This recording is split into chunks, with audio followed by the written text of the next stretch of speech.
Sant Salvador de Pereres. És una capella de petites dimensions, d'una sola nau, amb absis de planta semicircular.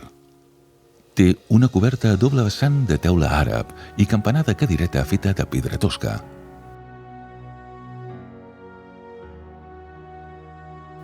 Conserva la campana.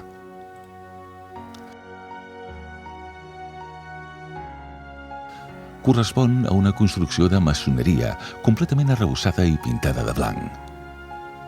La porta, situada a la façana est, és rectangular, amb brancals i llinda de pedra.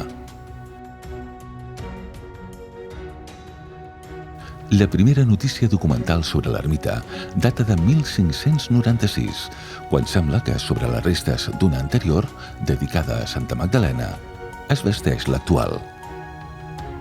L'edifici està vinculat amb el mas del mateix nom, documentat des del segle XIV, quan era propietat del castlà del castell de Mediona. L'indret en el passat era un lloc de pelegrinatge per la gent del territori on s'hi feien aplecs i misses puntuals.